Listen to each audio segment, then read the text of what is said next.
关于投票通道是这样的，我们这个投票通道呢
，Good evening, everyone.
Good evening. Hello, everyone. Evening, Marsha. Hey, Sha. Hi. Happy belated anniversary. Thank you. I trust you had a good time. Mine is spend the day relaxing and resting, and then eat till I was stuffed. Well, I am happy. Miguel, yes, you have to give me so I can share the screen. I'm happy that we did have the session today and not yesterday. I had a long day of sitting, having a Zoom meeting that went over 3 hours. Oh, wow. Your brain was tired then. Exhausted. And then I forgot that I had Life at Key School graduation. That was Zoom. And then, you flashed it on so it can see you. So I had to stay put. Yeah. Yesterday was long. Corresponding banking relationships are very important. And they do their annual due diligence on you. So I can tell you how long that was. They ask you all the questions because they can't visit because of COVID. Yeah, it was a nice call. It just was long and to go through stuff. And if there's something not making them comfortable, then obviously they're going to ask you some more questions. Good evening, Marsha. Oh, hello. How are you? I am well. Excellent. Let me close that.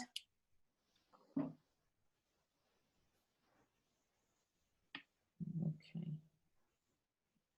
Let me share I have all sorts of things on my desktop. So let me just.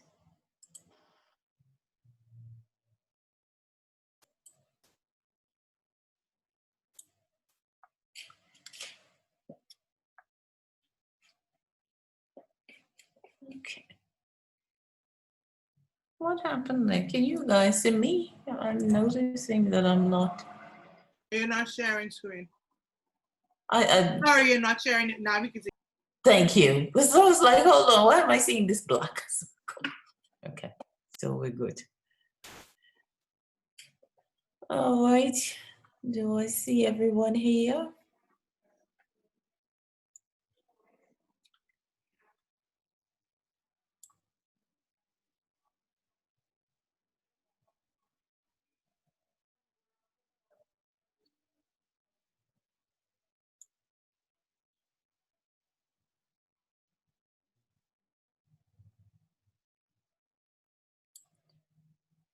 All right. Let's see how good you guys are working today.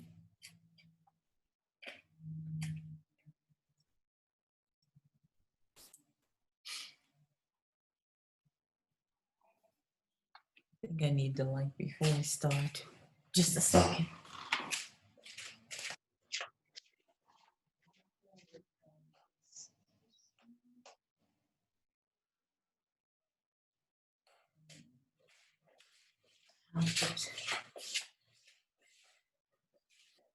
I'll use both. It gets dark here a little quicker than it does at home.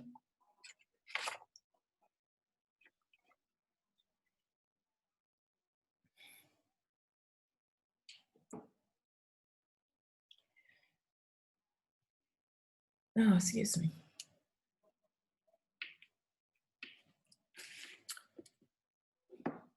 So today we're going to, I know your manual speaks a lot about training. But I think we'll, if there's any questions on that in particular, we will have a chat on that. But today we're going to cover the.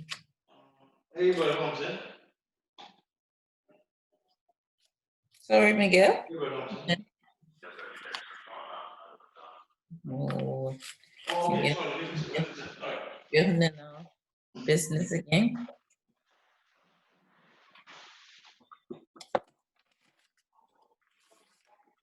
Okay, so we're gonna talk about risk, compliance culture, or email culture. And obviously the question again, and how recommendations, an example of how a recommendation may be written in terms of findings.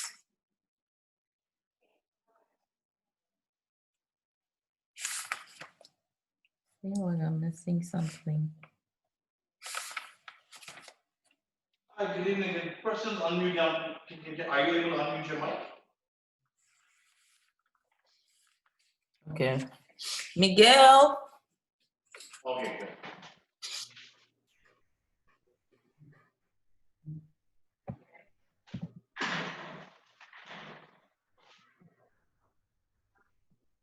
I think we can get a mute.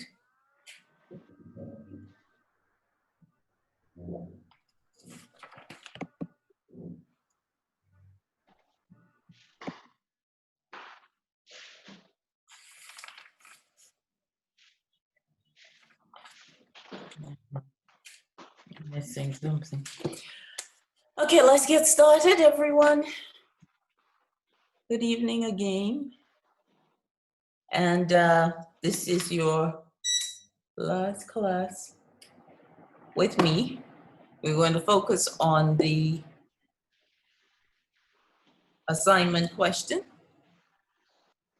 So in order to address that, as I mentioned, we discussed cultivating an AML and CFT culture. Then you're going to look at what the challenges are in creating that culture. And even when we, is Miguel, you can hear him? Can we mute him? No? You have to mute yourself, Marsha. I know. I'm calling, I'm writing, I can't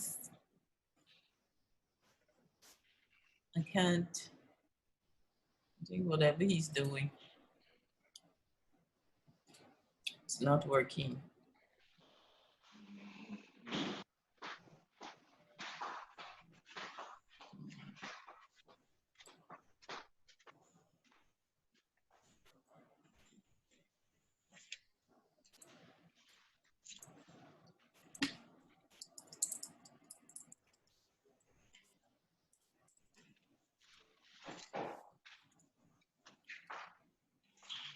Let's see if it comes up. Okay, and hopefully you thought about the question and how you're going to attack that question, which has a lot of pieces in it. I think with the first, the last week, it was really at the end of the day for you to understand how to put together an AML framework. So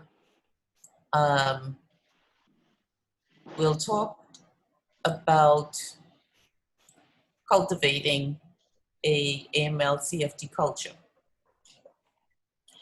And a lot of it, as you would see here, is depending on ethics and behavior, your integrity, being honest, doing the right thing, and also being a type person that is approachable, not only by management. You think Miguel is going to come anytime? Miguel?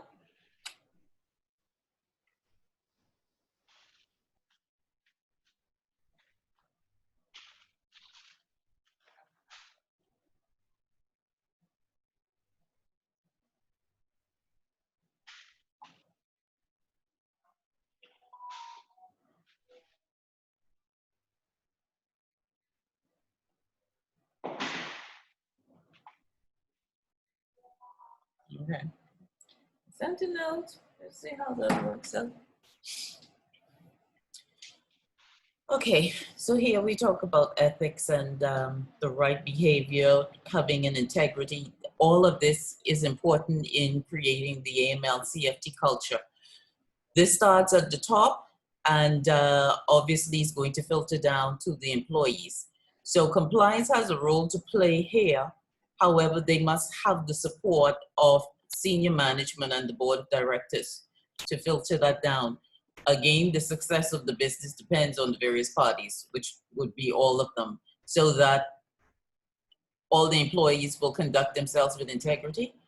If you have the board at the top feeling as if they're not accountable to anyone and they can do whatever it is that they want to do, then that is going to obviously filter down to all the employees. While some businesses may not have, and maybe because it's smaller, it's good to have a code of ethics in which each employee, which includes the board, as well as the senior managers, are guided by and accountable to code of ethics that or code of conduct. So in that you'll speak to how a person should conduct themselves and what the goal of the business is and what's providing to the stakeholders, which are the shareholders at the end of the day, accountability to them, accountability in providing good and accurate financials, etc. Again, the whole key is about ethics and your integrity. So as I mentioned, I speak about guidelines to ensure that that is provided, which is the code of conduct or code of ethics that you want to. The important part here is trust, not only of your employees to senior management and ultimately the board, and obviously senior management and the board has to have that level of trust as well. But then there's the clients as well, because they expect that your organization is operating above board in terms of you're ethical, you don't have, something out there in the papers every week which gives them reason to doubt you and obviously pull the monies away from the organization, thus can end in the collapse of an organization because you actually need the clients in order to have that business. So the obligation is on the institution to act responsibly to manage the risk, and if they fall short, we understand what happens there. I'm going to talk to you about risks as well a bit later on. So in cultivating an AML-CFT culture, these are some of the areas that you look at, how the organization does business. I know we talked about several different types of organizations last week, just briefly. The leadership responsibility, that's board and senior management, as well as, when I mention senior management, I'm speaking about the MLRO and compliance officer as well, because they should be a part of senior management. Excuse me. Having channels and the ability to raise ethical issues, and meant to talk about that a little bit further down, kind of like a whistleblowing. It should be that there is a channel that allows anyone to make or raise an issue that they deem is necessary. It's something that someone isn't being honest, isn't being ethical, isn't abiding by the code of conduct. It could be about the organization as well. The importance in cultivating the culture, as I mentioned before, protecting the assets and safeguarding personal and proprietary information. You have to regard the fact that you're in business with shareholders and accountable to them. You're accountable to your clients to ensure that their assets are protected within an organization. If they put certain amount of funds with you and they decide they want to pull out, they should be able to get the funds. You're also going to be within the business acting in an ethical manner in which they don't have to worry about you being any negative media on the company or one of your directors or senior managers. Safety in the workplace, and an example is a drug-free environment, but safety can also be in terms of your actual physical building to ensure that your employees are safe. There's certain things, if you have employees with with, and that comes under the Fair Employment Practices, no discrimination. You may have an employee who has, is incapable and has a disability. So there's certain safety in the workplace that you need to provide for, because you obviously were fully aware when you hired the individual. So there's no discrimination, any harassment of any sort, and compensation, which is important again to all employees. A happy employee is going to provide your organization with the best level of service. Financial integrity, I spoke about financial reporting and expense management. Also, any conflicts of interest. These are things that you can put within a code of conduct to address the culture within your organization. And when I speak about the conflict of interest, we bring in anti-bribery and corruption, which we don't necessarily, well, we kind of have an act, but I think it's very old, so it hasn't been addressed per se. But you can put within your policy what is acceptable in terms of giving or receiving gifts. Personal dealings is in terms of if your organization is an asset management firm or does securities dealings, then it's important for you to address personal dealings, because you have senior management having knowledge, obviously, of inside information, and can obviously make a deal in terms of knowing, they know information about an offering that may be coming up, and therefore they get in a bit early and gain leverage over the regular person who just wants an investment and comes in a little bit after. You can also have conflict of interest in terms of employment of relatives. So all of these things you should cover within your code of conduct or code of ethics. Someone had a question? No? Incorporating your local and international legislation, and this is depending on whether your business is both local and international. So if it's just local, then you can just keep a local. Community, you speak to the continuation of business. Example, the pandemic that we are in now that no one actually thought may have happened. But what do you do? How is that something that's documented and approved by your board in terms of how we would go about continuing business and the length of time to ensure that there's no disruption to your customer? And actually, I'm sure many of you would have seen that the customer hasn't stopped conducting business as usual.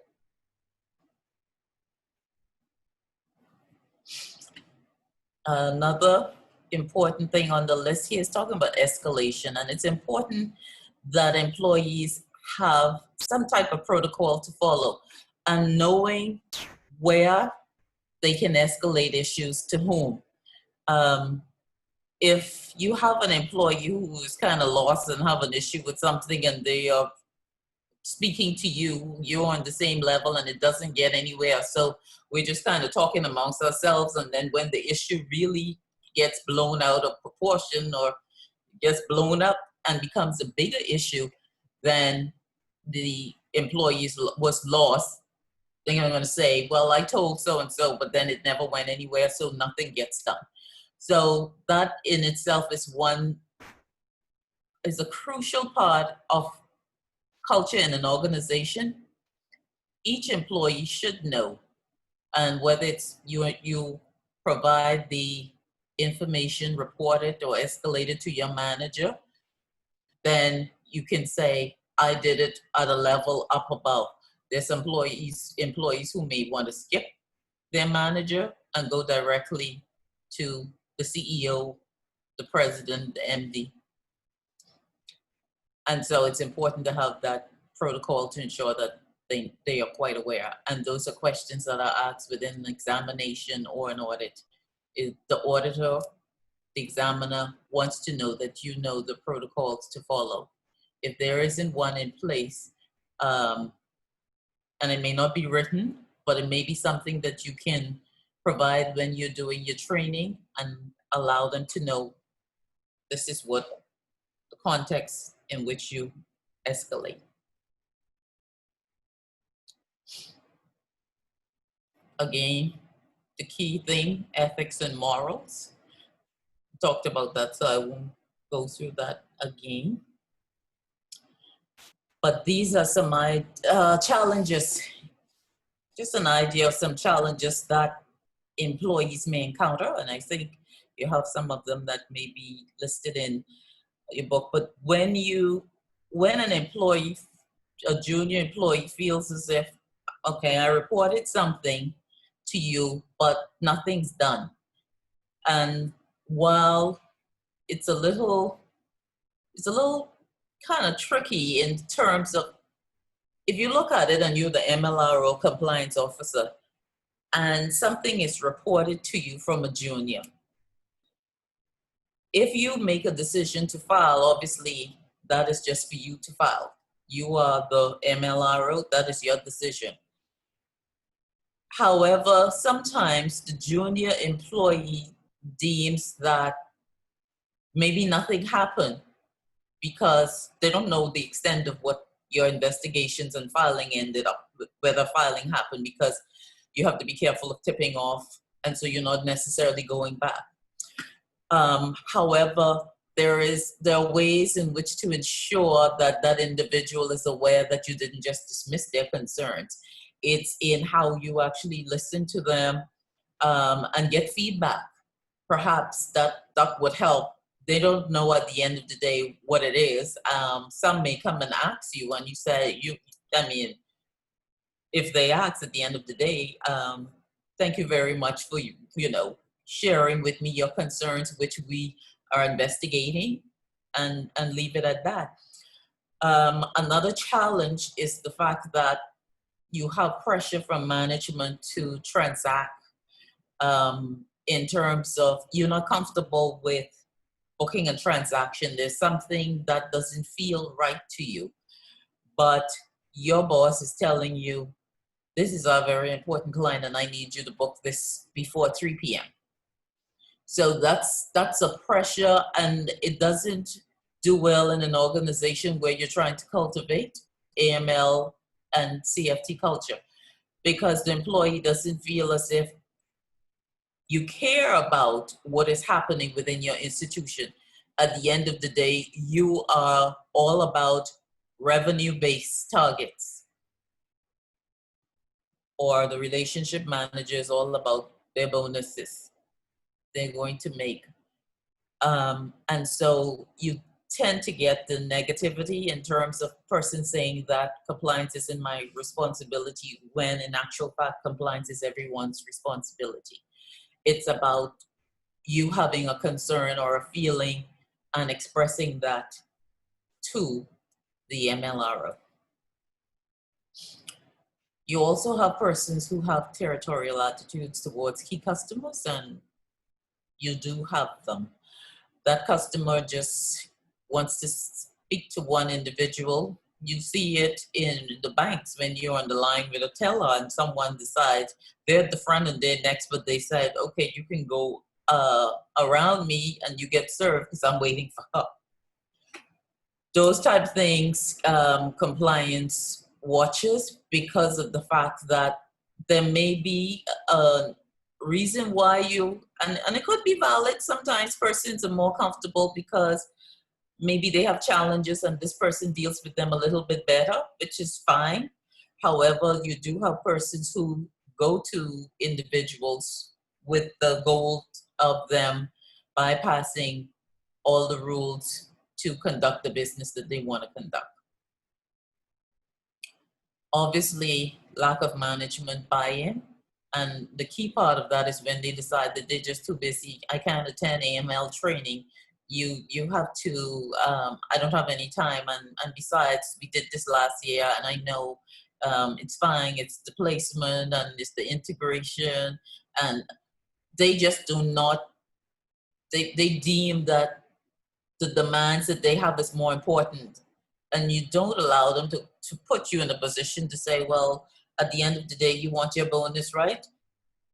So it's important that I go to this meeting or take this call instead of placing the importance of attendance at your training. Senior management is normally high on the list for examiners to review when you've conducted AML training.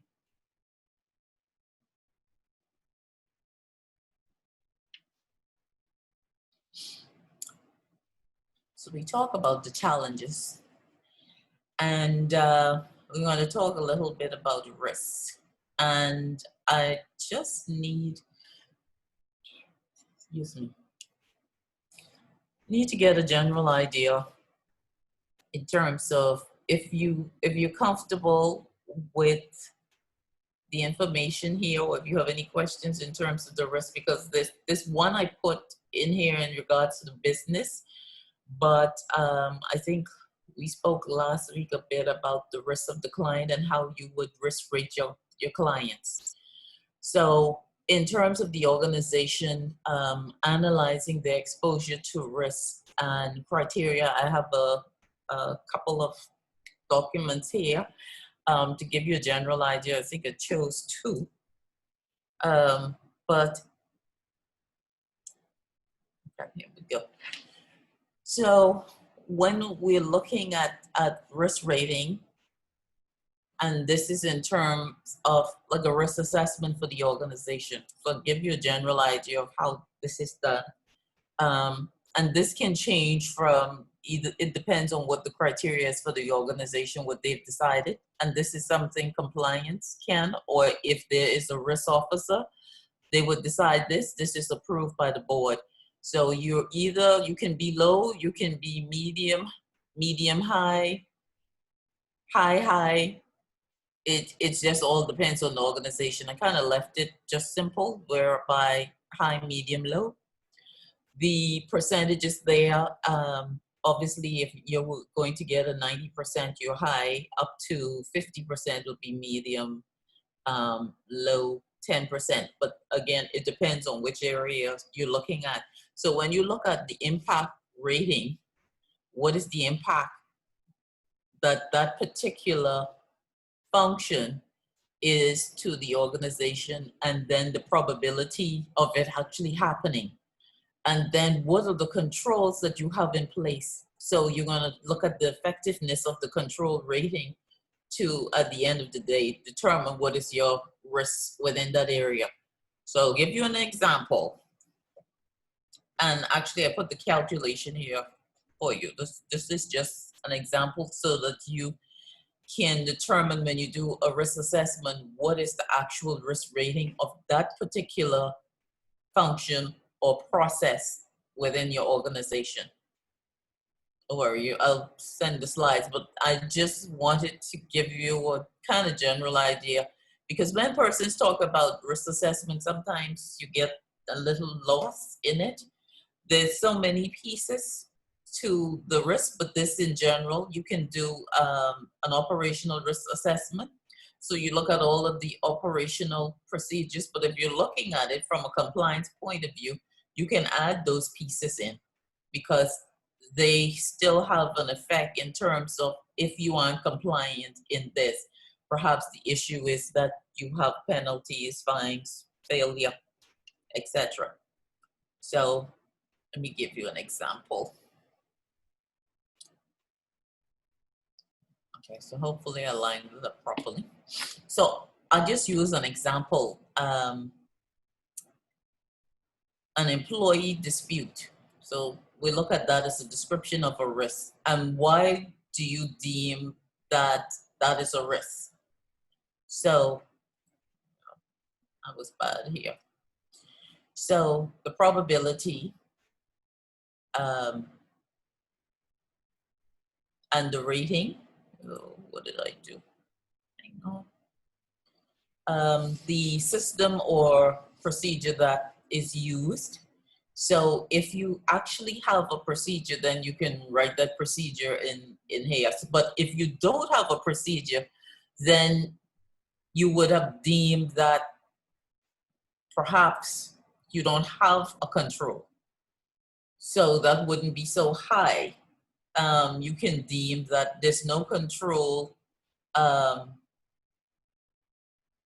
nothing in here in terms of a procedure. You may not have a lawyer on retainer or something. So it changes, but because of the fact that you have a process in place, it ends up being low based on the previous calculations. You can go back to that if need be. But say you have a dispute, there's a HR legislation. So that's your, what do I have here? That's your, why is that like that? Anyway, you have a legislation, and that is a system or procedure or control to mitigate against the risk of that dispute.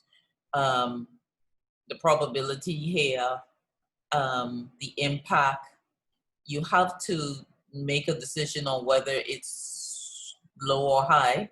And here, with the probability, we have the medium because it's something that could happen. And at the end of the day, but an employee dispute on the basis of the company may be low to you. It may be higher because, again, it's a risk.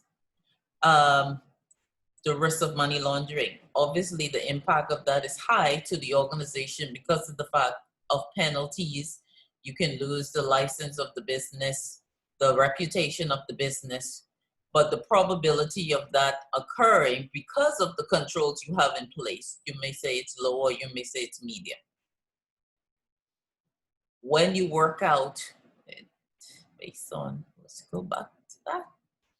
When you work out the fact that if you have high, it's the probability times the occurrence.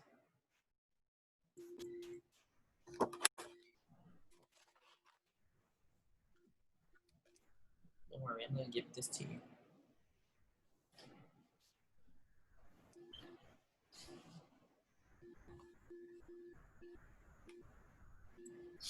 And then the effectiveness, the controls that you have in place.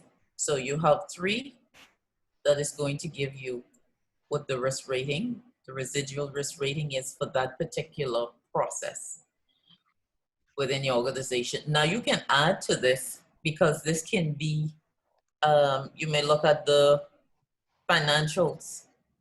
What risk is there to the financials and the impact? What controls you actually have in place? Then at the end of the day, quarterly or on a monthly basis, compliance deem which of these they will actually conduct a test on to determine that there are no issues or no findings in those areas. That obviously is documented and can be included in the report to senior management and board.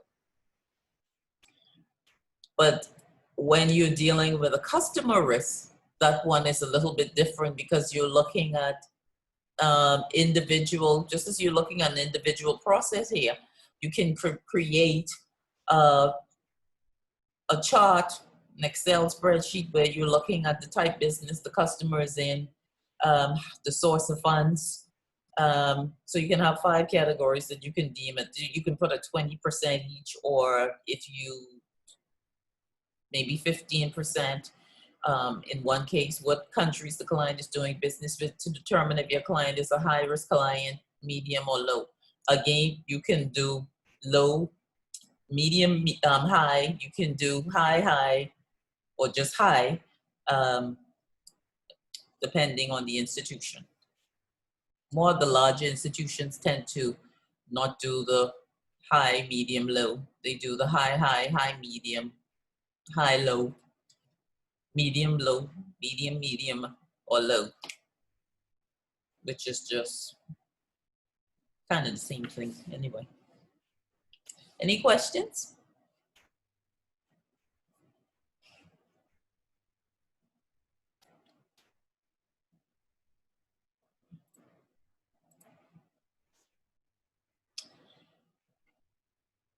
Whistleblowing is, when we talk about the ethics and actually putting something in place to address any unethical issues in your organization that you may deem not, you're not able to, maybe it's HR you want to report.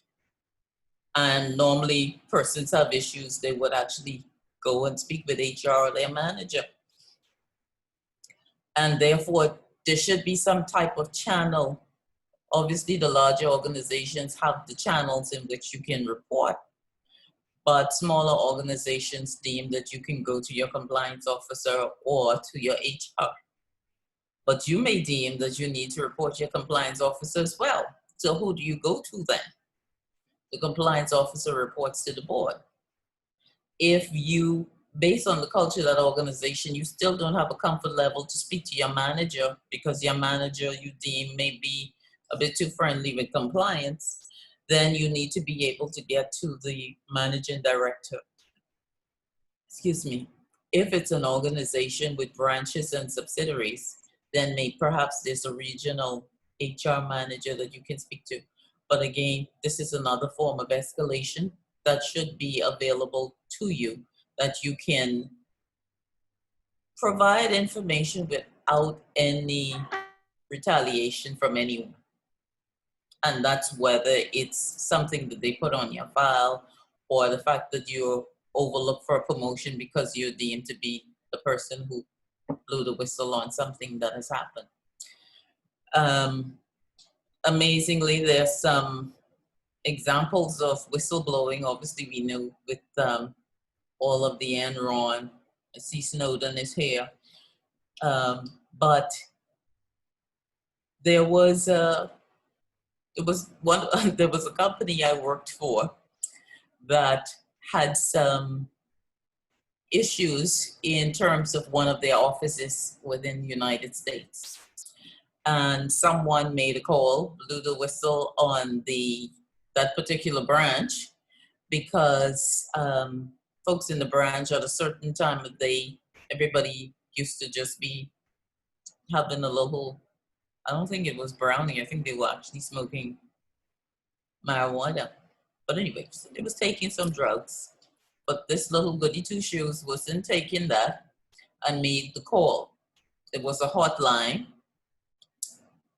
Obviously, when you make a call, you can't deem that the person's automatically guilty, but based on the calls and investigations, they sent someone out who did some kind of operations whereby they were watching persons, how they were reacting per se, caught them in the act, and had to part with quite a number of the employees who were engaging in that because they had a strict policy in terms of drug use, although they didn't do drug testing. So that actually happened. I found it very interesting to know that employees were getting so high on lunch hour. So the institutions, again, rely on employees to make sound decision making to preserve the integrity of that. And it's a pretty large organization. So knowing the appropriate person to escalate to is critical in that instance. Sometimes persons ask themselves questions. So these are some of the questions basically you may think about, but at the end of the day, sometimes it could make you think that I may cause someone to lose their job, and so I'm not going to report it. But if this is something that you know that is dangerous to the organization, this is something you should report. I'm not saying everybody should be a tattletale, but sometimes you can address it with the individual, and if you don't see any changes, you make that call. Okay, so this is the highlight of some of your, I think this one here used a financial institution. So because the question, your assignment question spoke about you being newly appointed a medium-sized financial institutions, financial service firm, and you were asked to do a review of policies and procedures. We've done that. A recent regulatory visit highlighted inadequate AML systems and controls. So we're going to speak to that in terms of what was recommended. And the board members are concerned that they may have penalties or negative publicity. So you do your investigations, you found all of these. And so because these are your findings, you can put these findings within. I'm just going to give you a little general idea of what it can look like. But I kind of stayed basic and not actually pull in to say, this is what happened with the finding in terms of the complex investment or structure and the risk appetite. We talked about risk in terms of a risk assessment for the business, which I know is a requirement. Going through all of this, the fact that the CEO encourages sales techniques and getting to the pressures of the culture. So this right here speaks about the culture because there is he has the incentive in terms of business targets. It doesn't necessarily mean that you're going to get good business, but the point of the matter is I need you to bring this in or bring that in and you get a bonus. So while again, he appreciates that CDD must be conducted, it's not to prohibit sales. So information you're examining on the files and you come to know, so in your paper you're doing an assessment of the culture, which I think is clear here from the head that the culture has issues because of the fact that the CEO his interest is in terms of business target and not necessarily quality of business. It's the quantity that he's looking at. So we have an issue with the culture, and it's not just the CEO. I think here we see where the relationship manager actually said that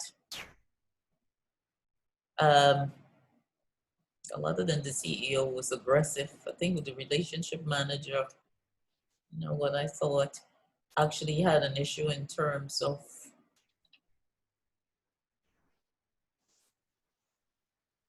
the previous compliance officer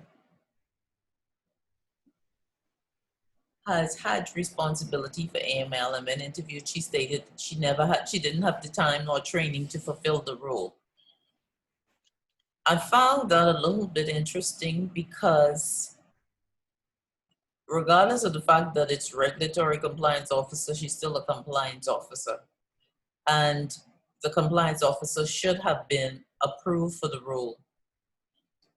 We go to the fit and proper in terms of who fulfills that role. And so that begs the question, the appointment and the process that the compliance officer went through, who vetted it?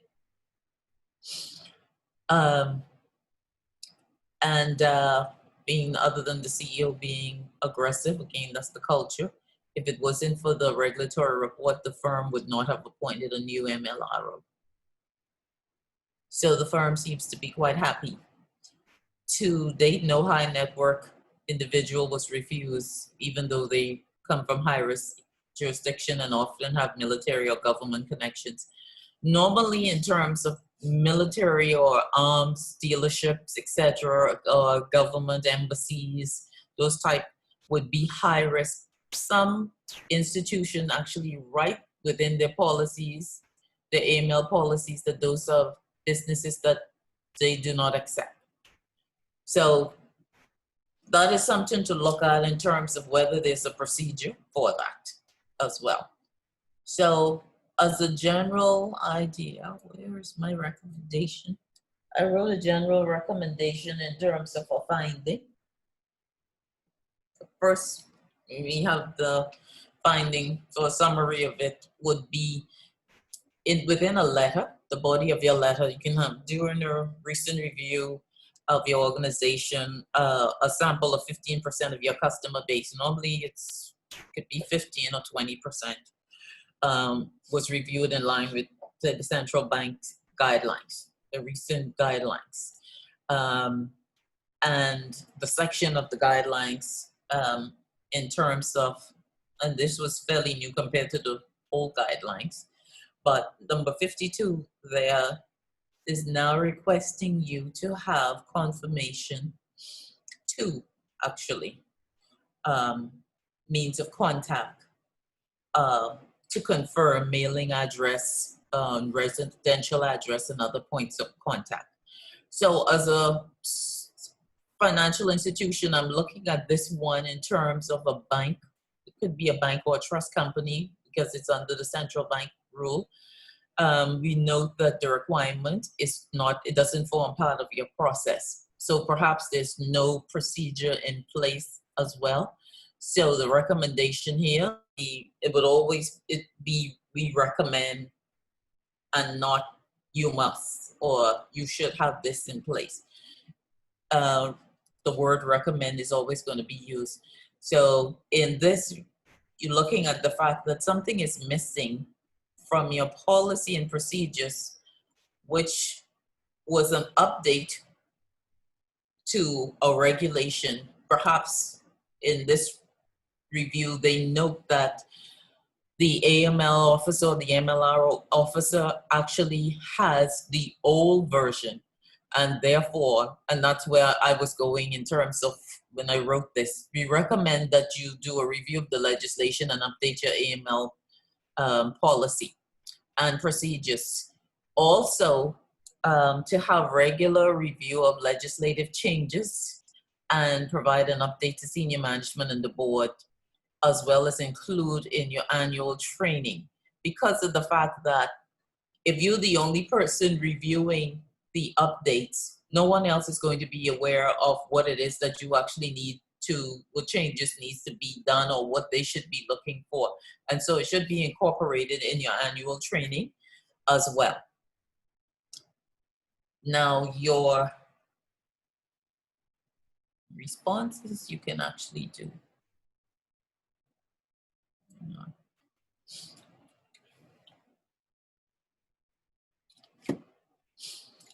So I kind of, while you got it in you'll get a draft letter normally that the regulator would send to you. And for the, excuse me, I said the example we used here was a bank. The law firm would be under the Compliance Commission. The insurance company would be under the Insurance Commission of the Bahamas, and they actually have an act, the Insurance Act, and I think it's section 45 that speaks to the AML procedures. So we'll go through one of those in a bit. But here, other than the summary, we break it down to say what was the finding actually, even though they wrote that and put the act, etc., what was there. The finding was that the requirement to obtain two contact information when verifying customers wasn't being adhered to. So where would that have been found? The legislation, and you can put the section there. So I kind of missed section 52. The recommendation is to review and update your policies and procedures related to AML and set up process for legislative updates, ensuring the communication to the board and senior management and incorporating it in annual training. Now, this covers your recommendation, but you can also add to this, and if you wish, you can put a column to say who's responsible for actually covering this, and then the timeline in which this has to be done. If there is reporting to be done, and normally well, I'm looking at it just from email, but if there was a financial issue that would be separate in your summary, referencing, and perhaps have a different deadline as well.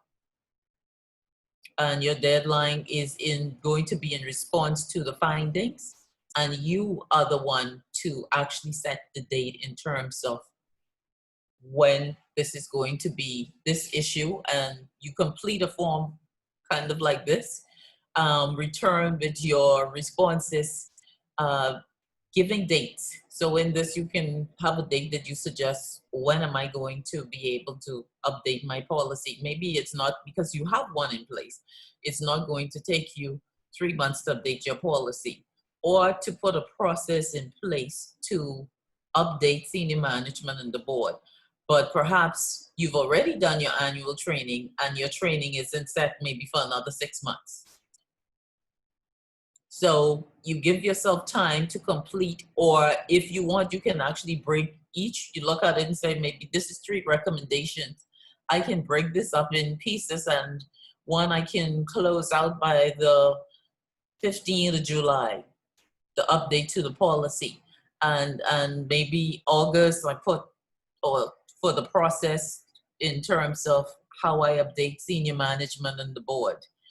And finally, the annual AML training. Well, I'm going to give myself until the 31st of December because it's annual and I can cover it within the year. Does that help you in terms of understanding how the recommendations are?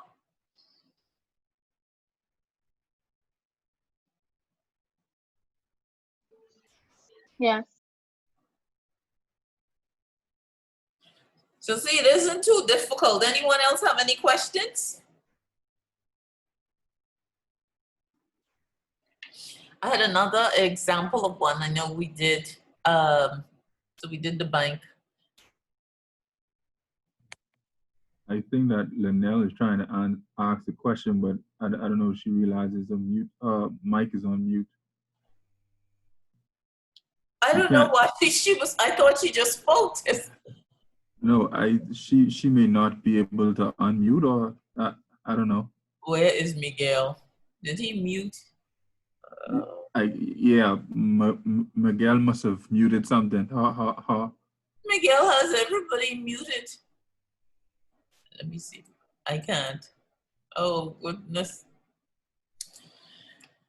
How come you not muted? I don't know. I must be essential. Chanel asked a question a minute ago. What? I don't know. Okay, let's see where Miguel is.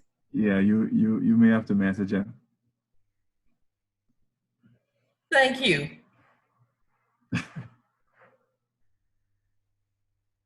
Because I want you all to actually do the second one.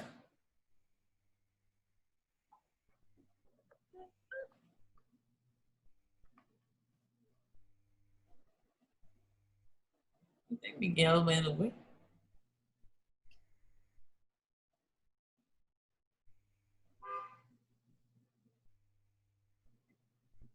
Is he back? Okay, let me see. Miguel is on the phone.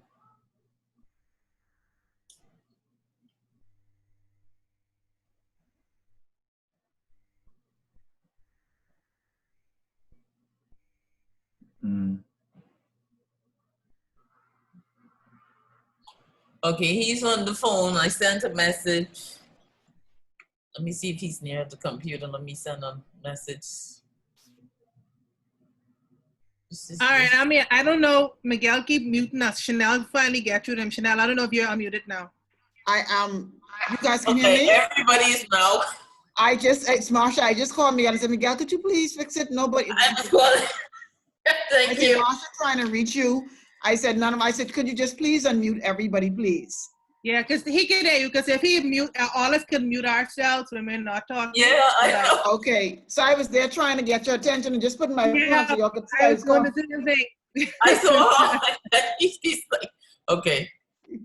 So hold on. Where is our essential worker? Kobe right there. That was Kobe talking. Where Kobe disappeared to? I think Kobe was the only one that could have. I No, hope speak somebody up, else you know, answered, 'cause that could be heard, should I say? A female voice had answered when Marsha initially talked, but I think she thought it was me, but it wasn't me. no, it wasn't you. So what's your question? My Lord, I hope question was, everybody else Marsha, in terms of part 3, as I would deem it, or C of the instruction part of the question, Okay, is your let's go back. suggestion that we should do that chart?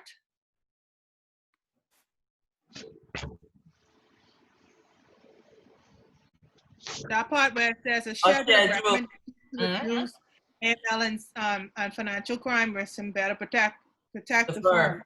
Yeah. So how you had the chart would say finding, legislation, recommendation, and you said to add person responsible and deadline. Should we just set a chart up for that and then go into the things that, okay, so like how, by the time as we reach to that section, we should have already done an analysis of the AML and CDD risk and talking about the AML culture in the first portion.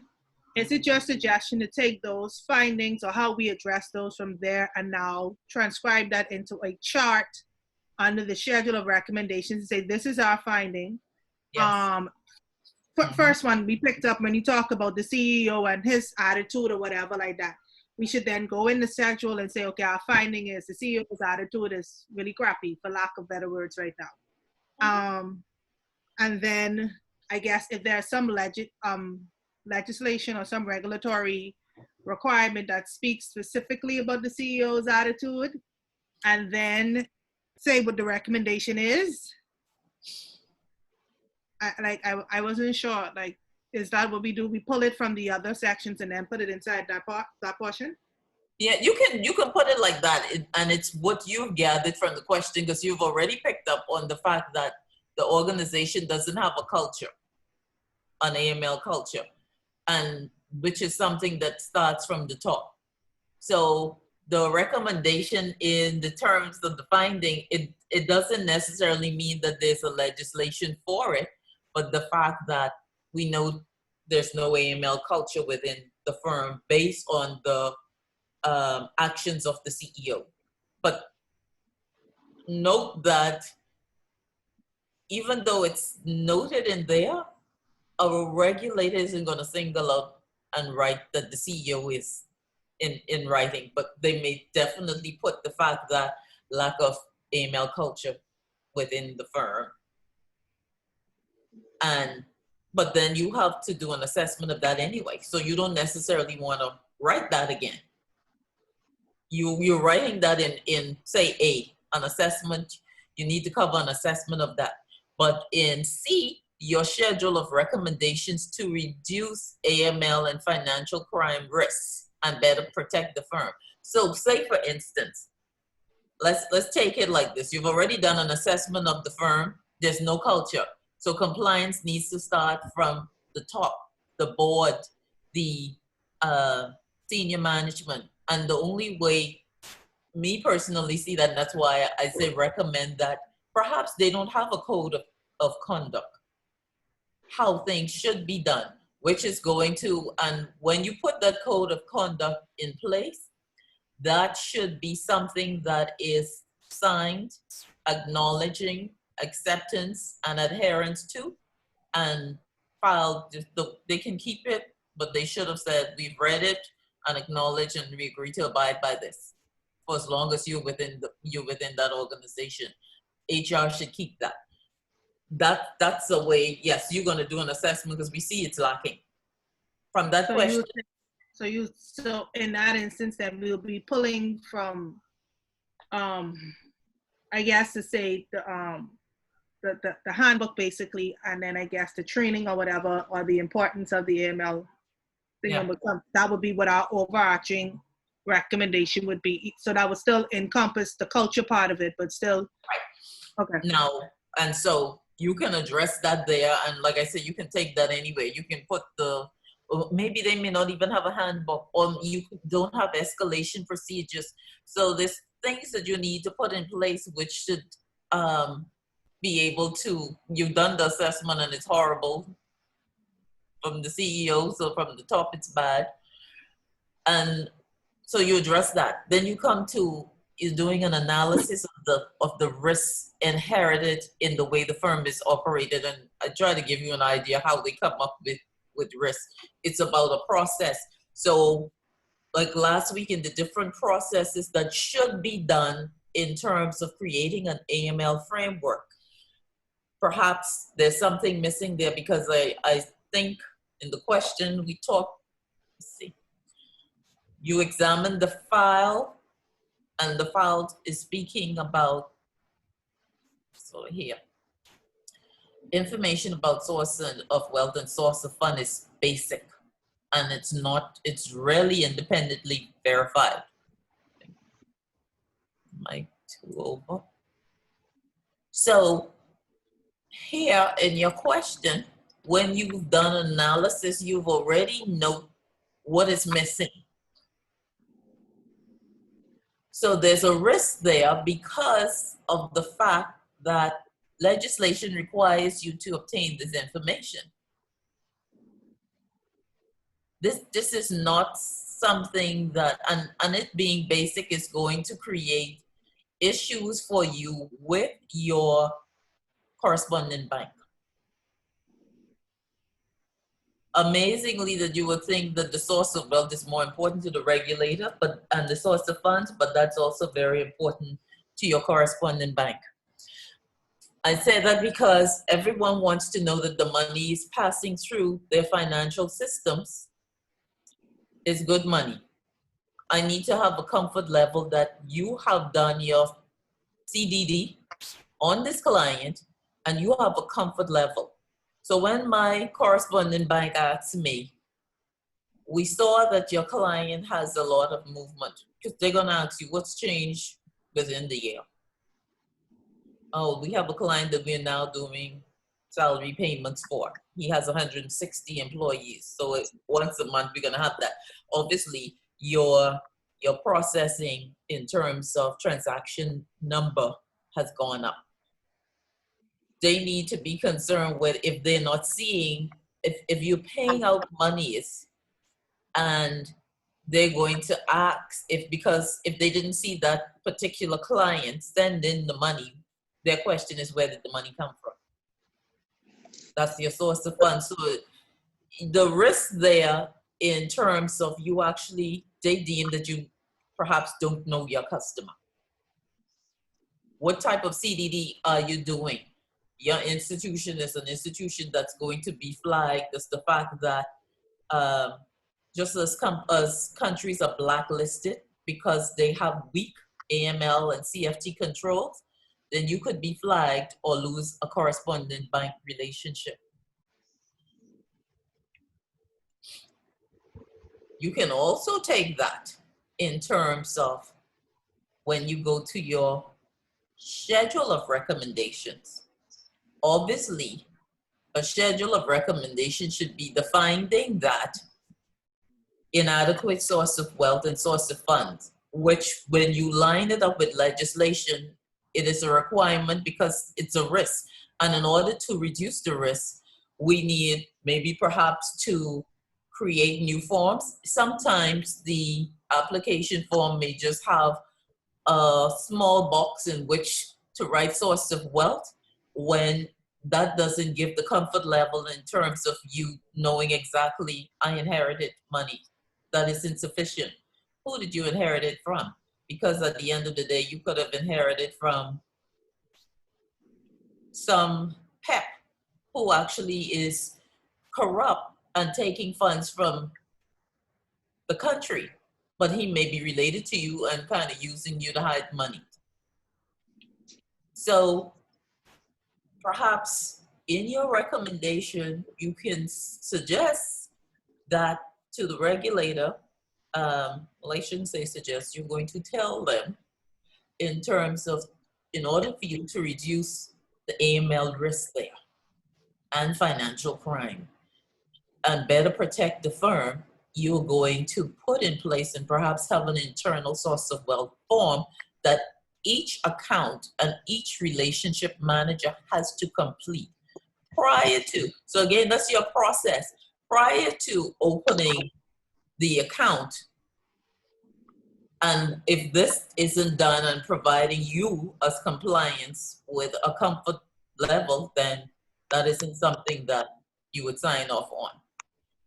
But again, remember when you do your recommendations, you have to schedule a time and put the time that you're going to put it in place. So whether it's going to be 3 months or 6 months, give yourself sufficient time.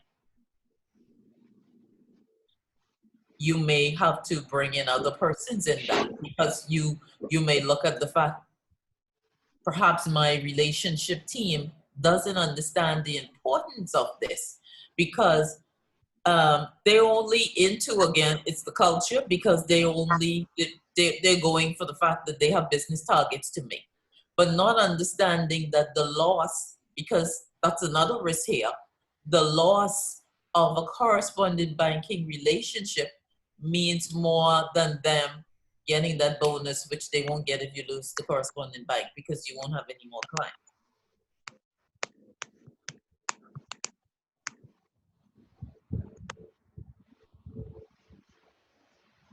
And if you do a bank or you do an insurance company or central bank, still, it's the credit unions, I think, and they're under them now, I think. If it still is the fact that if you're a law firm, and you are not the traditional financial services, obviously, so your regulator won't be central bank, it will be compliance commission.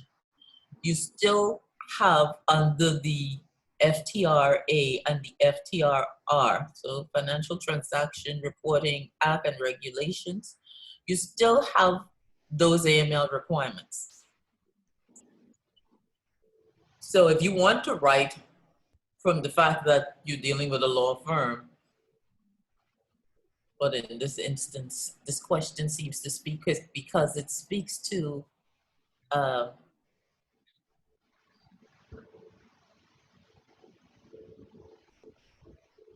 was something about investment. And I don't think in terms of a law firm can have a high net worth individual for a client, but the only thing they normally are doing is moving monies perhaps from the law firm to the bank, or opening the account for the client. And it could be that the bank did not get proper due diligence on the client, because they deem that, oh, this is a big law firm, we trust them, they only do business with, but you don't know that. And perhaps if you have that, you're relying on them as an introducer, which a third party introducer or a business introducer, perhaps something can be put in place in terms of your finding and your internal procedure. What is lacking there? You've become too acceptant, or you're giving some kind of preferential treatment to this law firm, whereas you should have something on file to state that they are saying, and maybe perhaps annually, they are attesting to the fact that they have conducted due diligence on their clients, depending how much business you do with them. If it's one account, or maybe it's something that they send for every account, and they have the information on file if they don't want to provide it, and they would provide it once it has been requested for a regulator or your auditors. Ms. Ferguson? Yes. If I may interject, that first bullet point talked about the firm is expanded into provision of complex investment and tax avoidance services. I think you were looking for where the investment piece was cited. So is that first bullet point? I don't know if you want to speak to that. It says the firm is expanded into provision of complex investment and tax avoidance services for high net worth individuals. Yeah. So I don't think, and that's why I mentioned in terms of when they speak to the fact that, I know last week we were talking about different types of institutions, but it says regulated financial service firm. So I don't think I could be wrong, but the law firm isn't doing any complex investments. So I think we're still with the a bank.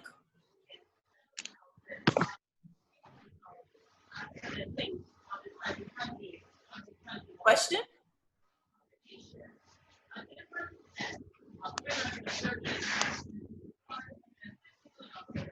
I can't hear, but I can't hear you speaking. It sounds muffled. That look like Berto, open up. Berto.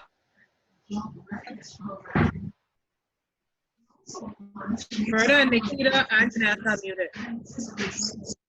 Oh. So someone wants to ask a question. Janessa and Nikita, that's their lines open up too. Oh, I didn't know mine was open. I'll close it right now. I don't.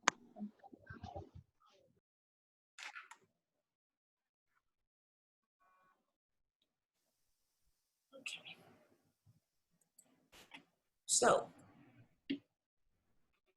are you in your, is everyone comfortable with this question and how they want to answer this?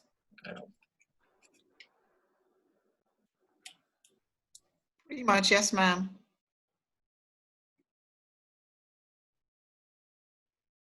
Because this is a lovely assignment question.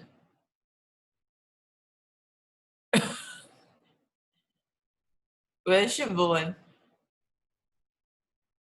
Siobhan is here. So have you started seeing that you have so many other questions to answer? Well, I started briefly writing down bullet points, but I was between either the insurance or the credit unions, and like I indicated, I'm just gonna stick with the bank.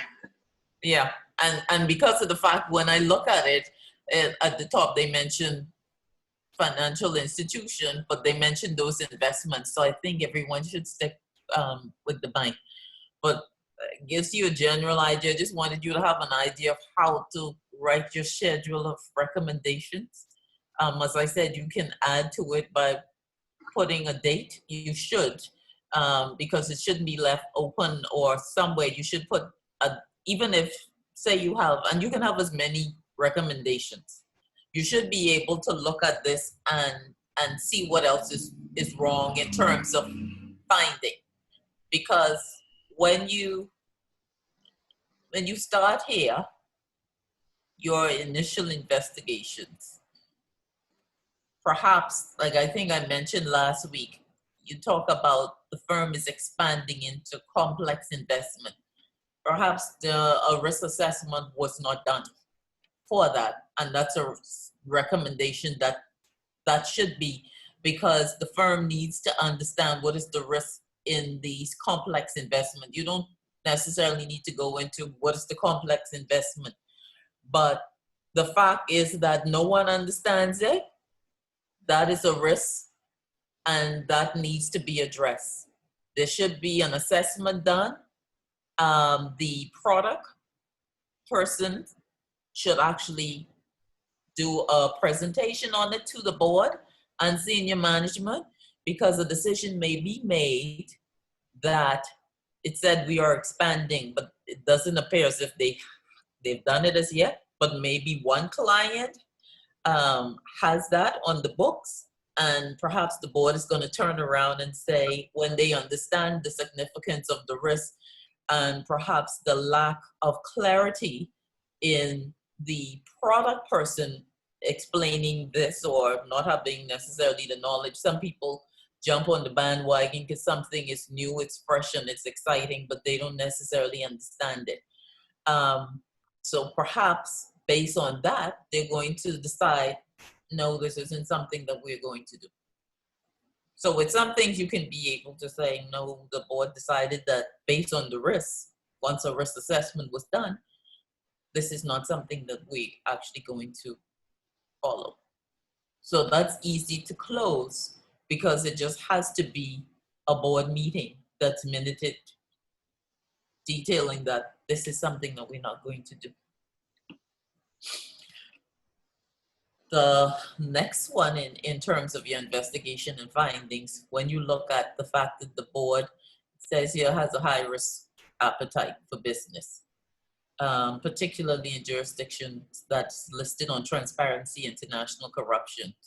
And it would appear that they are dealing in or have clients from some countries that are very corrupt. You may also note that because they have an adequate system, so the internal controls, as we spoke about last week, and you can pick through them to see what in this is missing when you review this. So if we're dealing, we haven't noted the risks in terms of the countries we're dealing with. It's high. Was that approved? But you can also look at the fact that there are sanctions with some of these, and perhaps we miss that. But we stand in danger if we're doing business in jurisdictions with sanctions. Then we're going to have issues when they stop because we try to pay monies out to these areas. Your correspondent bank is not going to take on any penalties for you. And perhaps, again, that's a risk, and everyone needs a correspondent bank. After the de-risking, that's been a serious issue where banks were scrambling around. I don't know how bad it is now to find relationships in which to move their monies. If you have 1,000 customers and you don't have 1 or 2 correspondent banks, you may as well just close shop. There's no way to move the monies. That's a little different for institutions. This is a medium-sized firm, but institutions that may have a large parent that they use for their correspondent bank is a little bit different. So Marsha, I have a question in terms of the recommendation, because you started to say because they have this high risk of appetite for businesses in these funny jurisdictions, you would say that we have to look at the recommendation for that would be that they shouldn't do it, or our recommendation, like you said, would be more so to, I guess, encourage them to have safeguards in place for dealing with these people? Yes. Okay. Because it can be either way. See, everything isn't always so bad. The business, the board has this high appetite, so obviously they approve that. But there's nothing wrong if they're dealing with a customer in, let's say, Nigeria. It's high risk because they deem the corruption, the schemes, financial crime. But there aren't any sanctions necessarily. However, you can look at it as well. Your customer may be from Nigeria or your customer may be from Russia. However, that doesn't mean the funds are going to those. Your client may have an account in Switzerland or in Cayman. So, but again, you could also have a customer who is doing business in those high-risk jurisdictions. I have had a client that lived in the Congo, the Democratic Republic of Congo. That is on sanction list, OFAC sanction list. But there are, and you have to be careful because the sanction isn't totally against the whole country. It's in regards to some trade and economic. So reviewing that, it could be different, whereby you just tell your client, and that could be a recommendation. Yes, we have a client that lives in this jurisdiction. However, we don't do transactions within that jurisdiction, and that has been stated to the client, or that can be part of your policy where you write, we don't do this type business, or maybe it's a type industry. The maritime industry is expanding. They're trying to put so many regulations in place. I think it was the US who brought out regulations in the last maybe 3 weeks. But the issue is when your client says, I need you to make a payment, and sends you an invoice because he has some bulk of wheat product or some, Lord, what was the oil that they did? Not crude oil.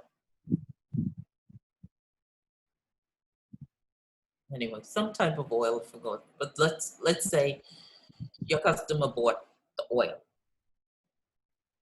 The business is fine. You have a website for them, you have an invoice, everything looks good.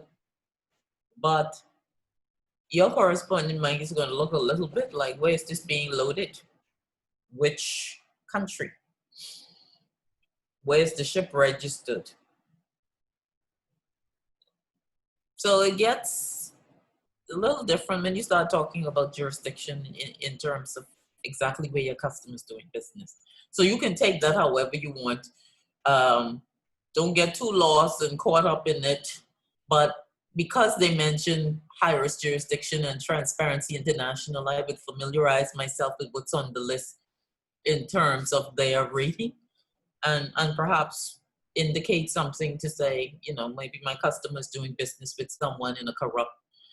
It doesn't mean that you can't do it, but there's certain EDD, so you got to do some enhanced due diligence on that particular transaction. And perhaps enhanced due diligence isn't part of your AML procedures. So therefore you have weak internal controls to address high-risk jurisdictions.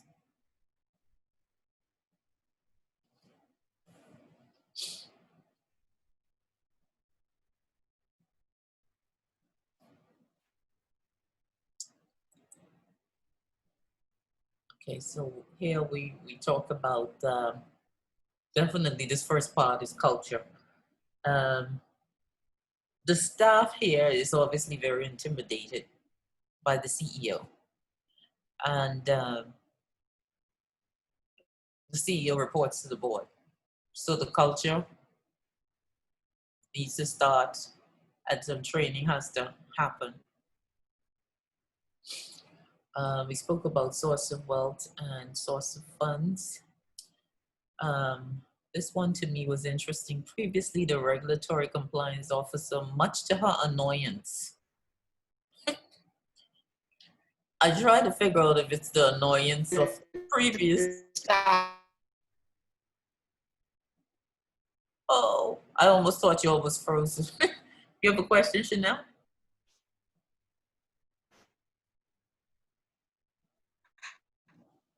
Actually, I was, yes. Can you hear me? Siobhan, you sound like you on the water. Yeah, I was about to say, I thought it was just me.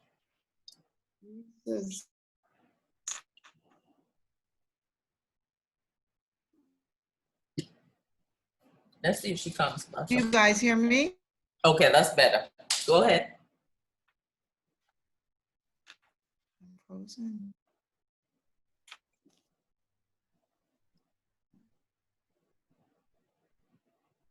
Can you hear me, Marsha? Yes, go ahead. Okay, I think I got frozen when you were speaking to the fact that the staff was intimidated by the CEO. Yeah, the culture. I think you're frozen again.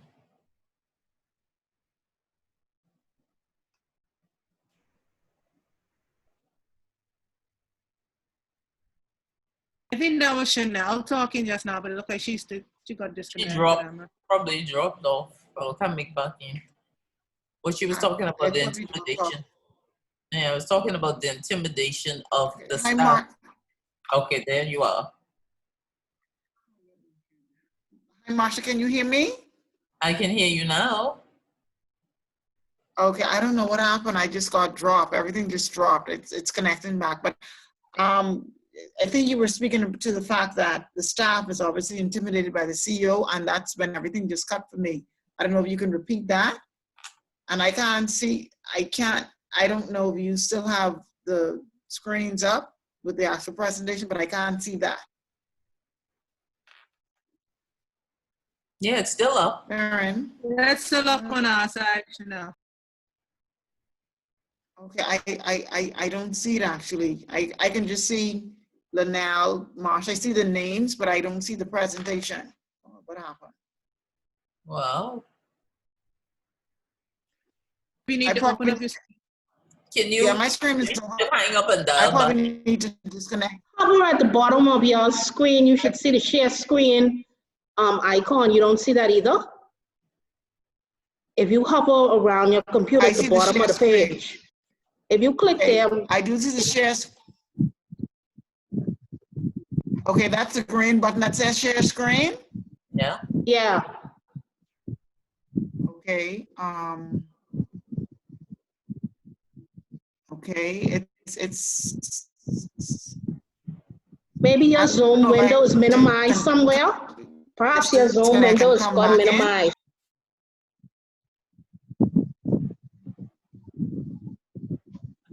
No, maybe.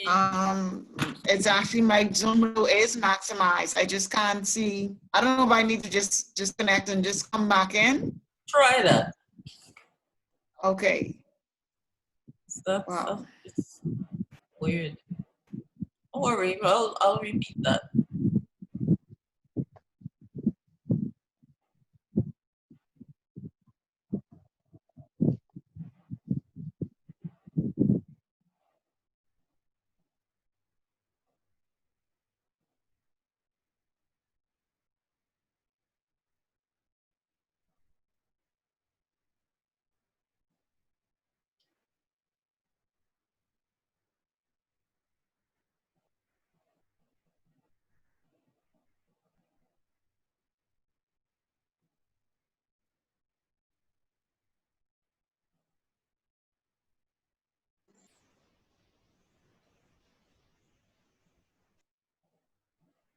Was that me with the screen mark?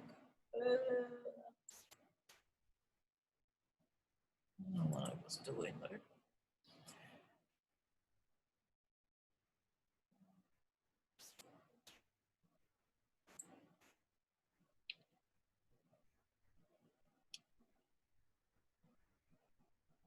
Chanel back on? No.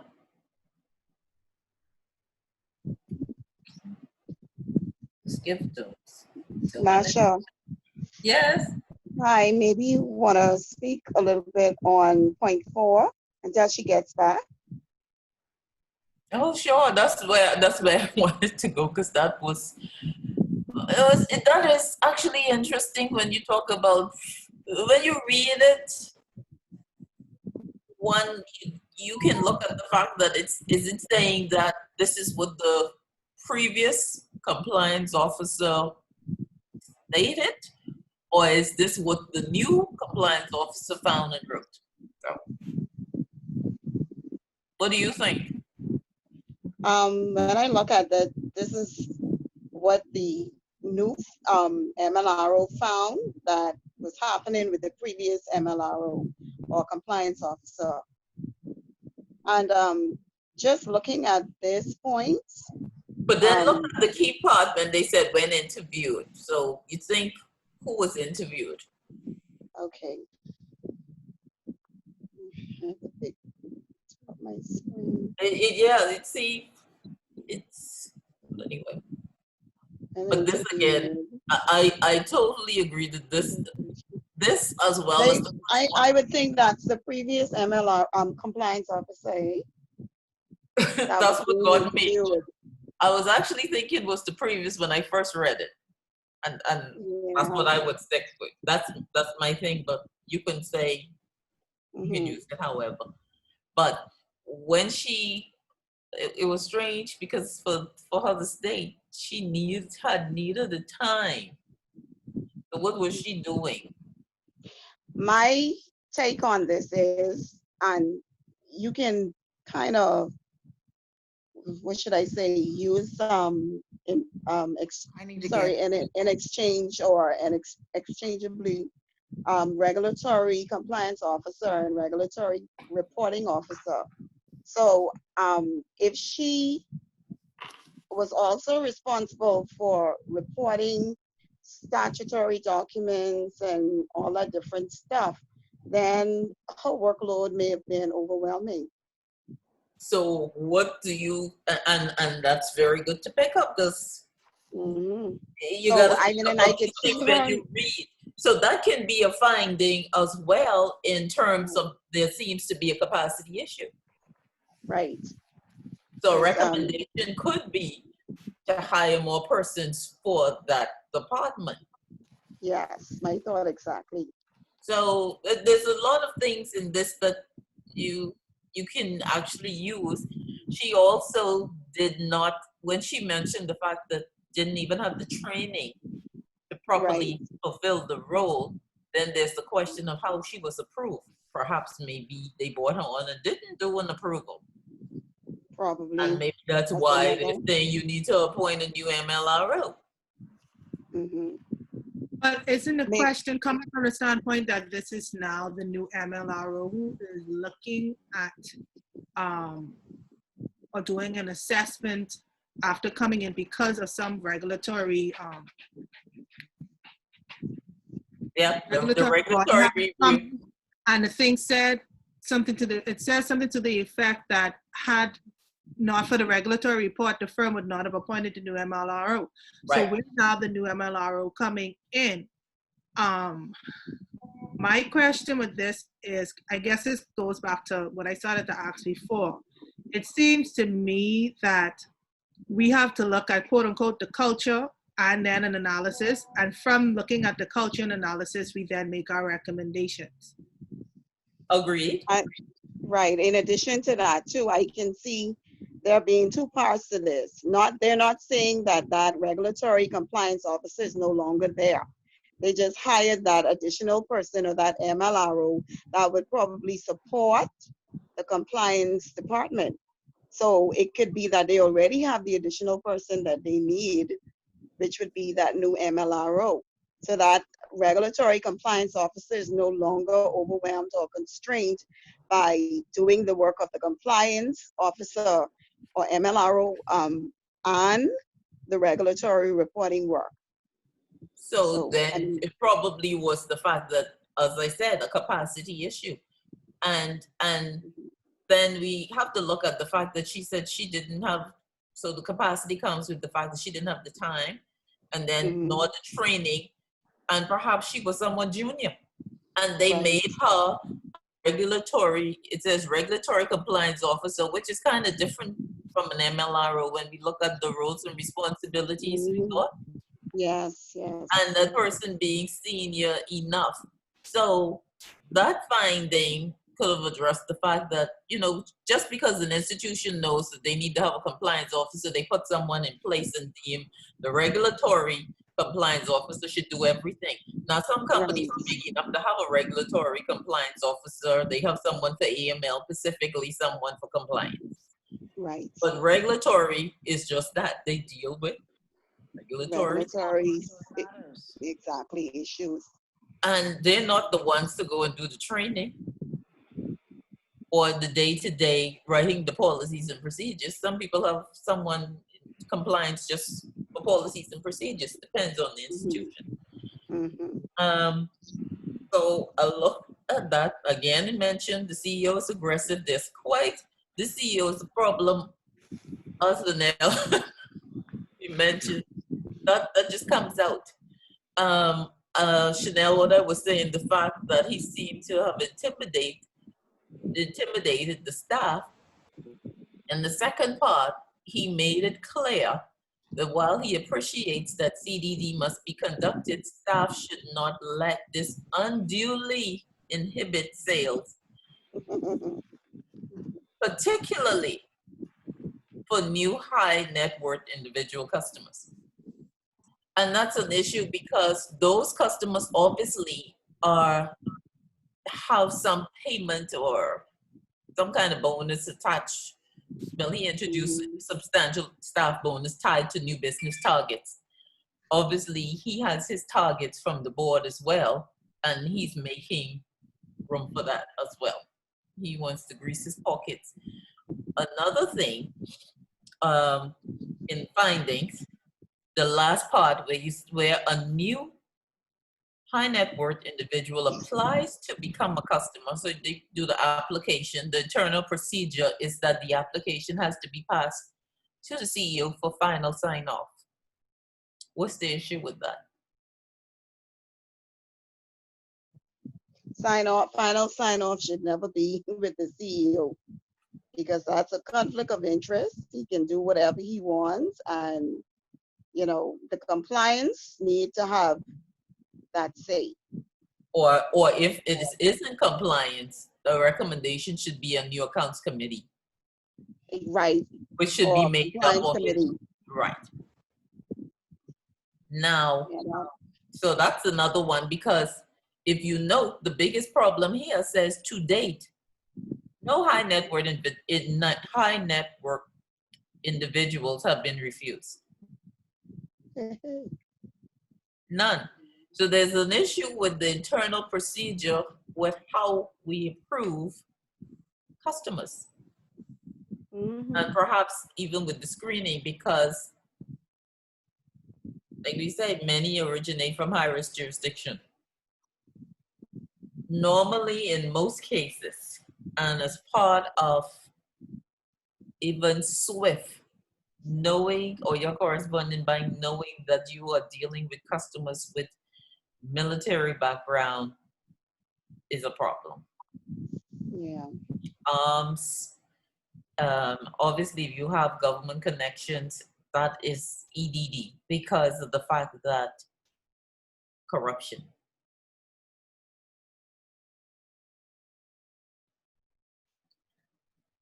Does it sound like this question is going to be easy for everyone now in your responses? So Marsha, my quick question.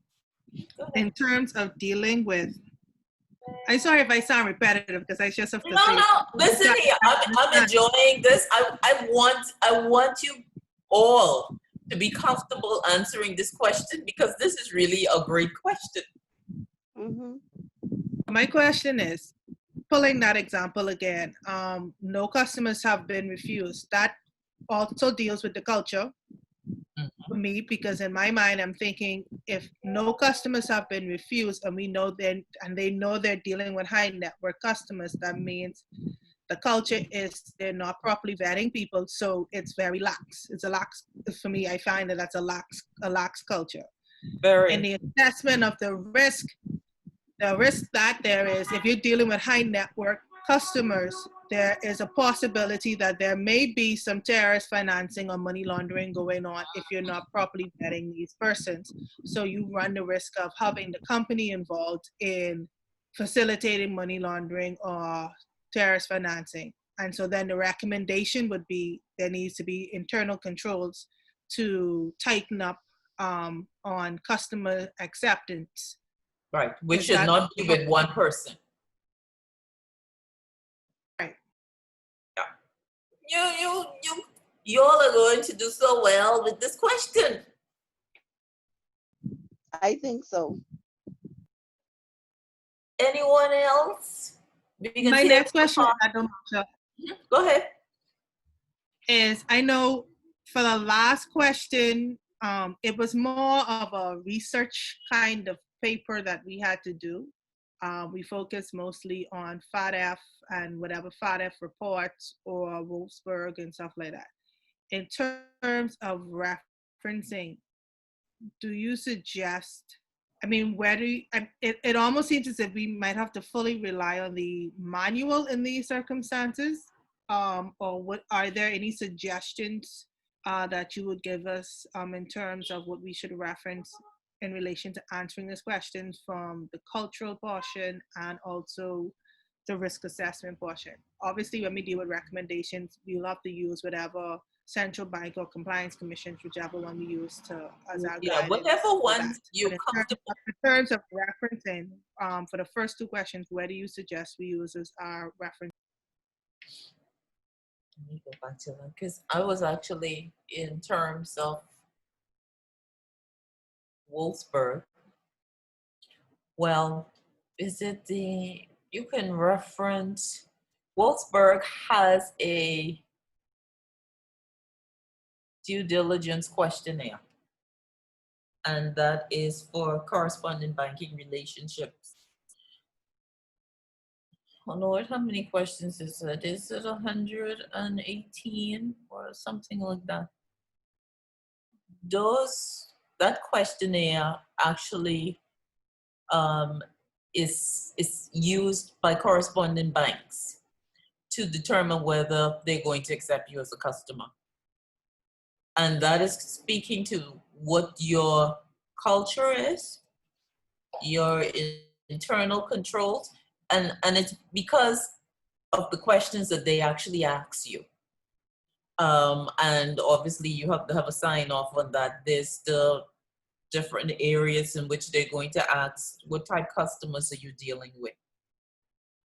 Because they're trying to assess their risk with dealing with your business. So if your business is dealing with, you know, your CEO, you say a simple question as a question they're asking you, what is your process of account opening? Your correspondent bank asks you these things because that's what Wolfsburg consists of. And if you deem the fact that, oh, my CEO signs off on all the account opening, that's a red flag for them. So you can, because you have, and I'm not sure if in your Wolfsburg, if you went, if that was a part, that questionnaire was a part of your review. I'm not sure. If it is, then that's something you can reference. In terms of AML risks, obviously you can use FATF recommendations. You can reference those, but in all honesty, if you're not comfortable using it, the central bank AML guidelines is awesome. It addresses each part of this. And so have your manual. You say The slides I did. so safely between central bank guidelines and we'll reference, because I've referenced the manual in my last assignment. I just wanted, because it seems as though they want you to make sure reference or make it seem as though you actually went and tried to garner other information. I just wanted to know what would be the safest stuff. So central bank and the manual should be fine. Yeah, and if the manual mentions something there, because that is something that you read, you know, they have the little footnote, then you can reference those things. The idea is they want to know that you're not only relying on the manual, but you also know your legislation that you can reference with comfort. And if you're comfortable mentioning something internationally, it could be just one of the FATF recommendations. Then you can put that in, because they do have recommendations on terrorist financing and high risk. Transparency International noticed that they put that there for a reason. The reviewer or the marker actually wants to see you, everything in that question that they're speaking to. They want to be able to see you cover those aspects. 3,500 words. You see how much you can write and go over? I think the first time I wrote one, I will be very honest with you. From my first glance at this question, I think I could be fighting to get 2,000 words. I'm not. I can tell you, you won't. I don't know why I keep hitting something and making a mark. No, you won't. You will have this down pat. You probably will be over. I thought the same thing, Manel, that I wouldn't even make it to 3,000. But at least don't go over.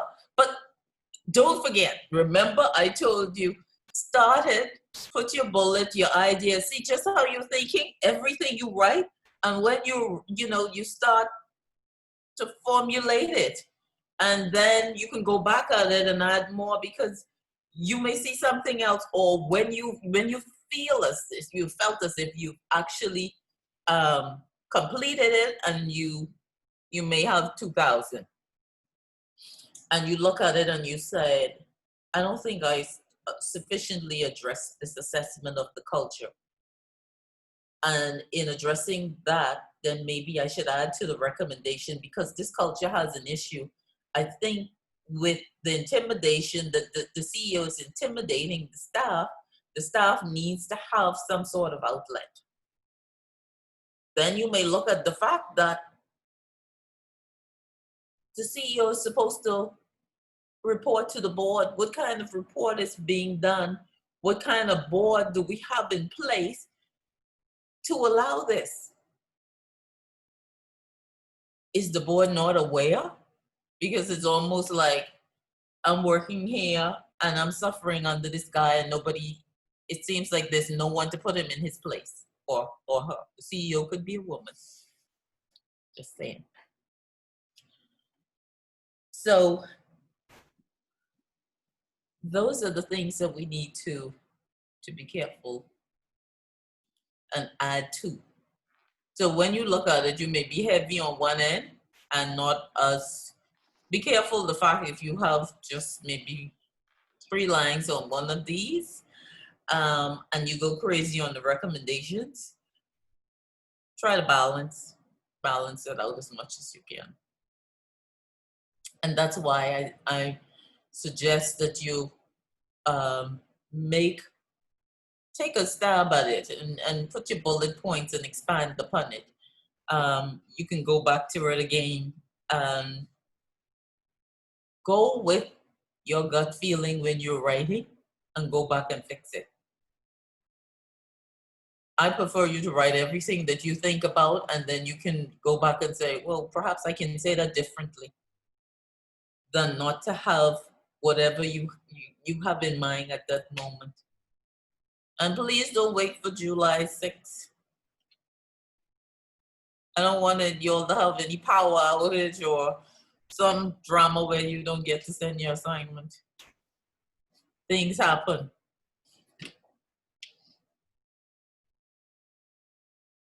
But be confident when you've written that with what you have. Read it, reread it. If you want someone else to read it for you, then you need to have that done, because it's a really good question. You guys should do very well. Now, don't forget, with the schedule of recommendations, you still give yourself a timeline where this is going to be addressed, because you're in charge now.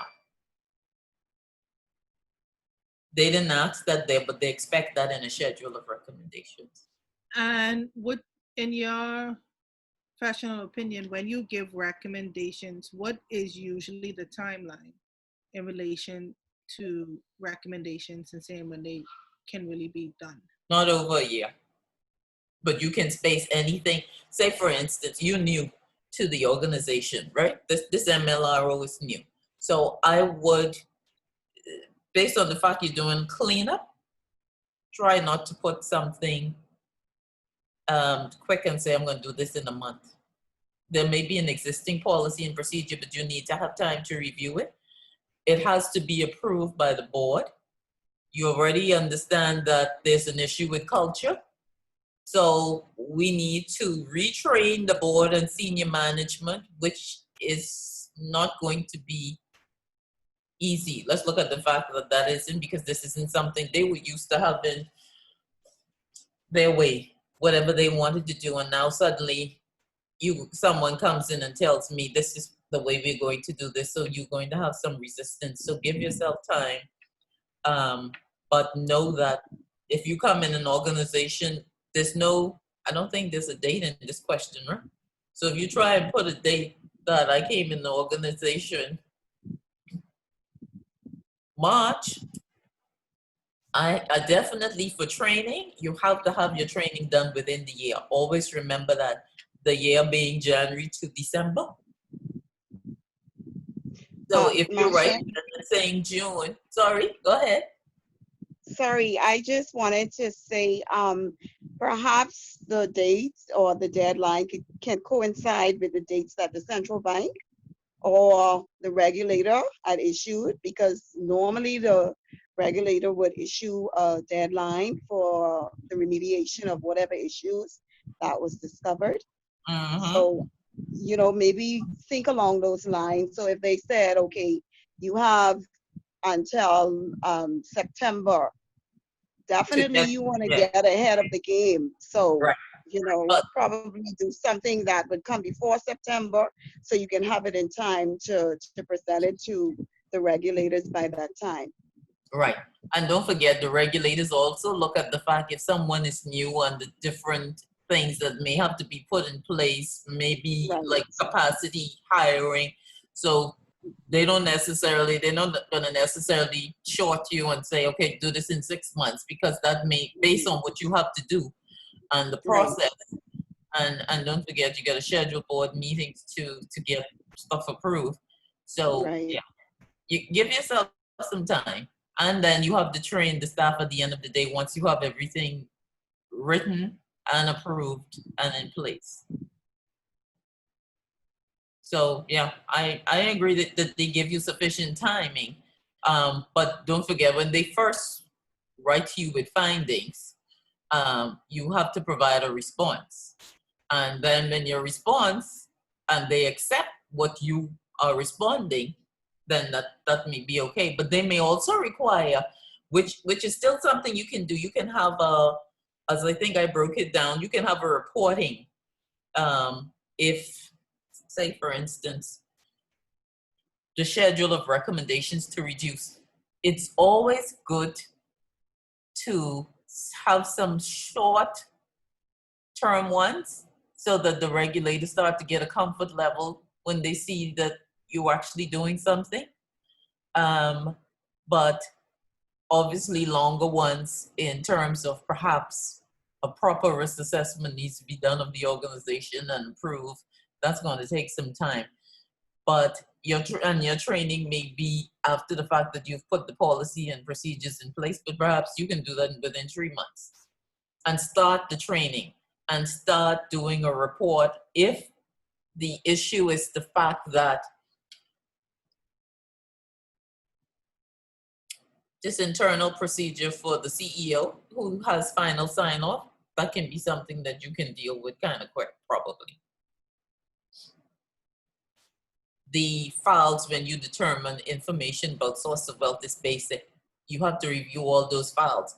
So perhaps you want to put in where there is a regular reporting to central bank until you are 100%. That is something you also can think about. Because they see your progress being made. So maybe you do a quarterly reporting until it's done. So that one may be kind of out there, because you have to reach out to clients to get updated information via your relationship managers, who obviously are going to be lagging, and they deemed that the account already is open, you're still going to transact, and in some instance you may have to freeze some transactions or some accounts in order to get information if they're not cooperating. Those threats normally work.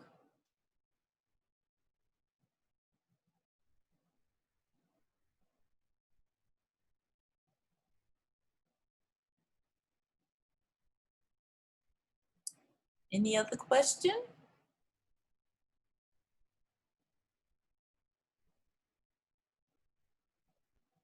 Please tell me you all feel you're all ready for this.